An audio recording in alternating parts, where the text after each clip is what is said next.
The NUEW members in Germany held 20th conference last weekend. Reports presented focusing on 3-year accomplishments. In the course of the meeting, where a total of 125 members from 27 German cities took part, while the related merits and demerits were scrutinized thoroughly.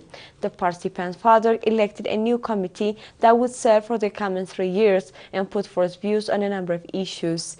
Present in the meeting were the Eritrean ambassador to Germany, Mr. Petros Agai, PFDJ and YPFDJ representatives, as well as members of the Eritrean National War Disabled Veterans Association.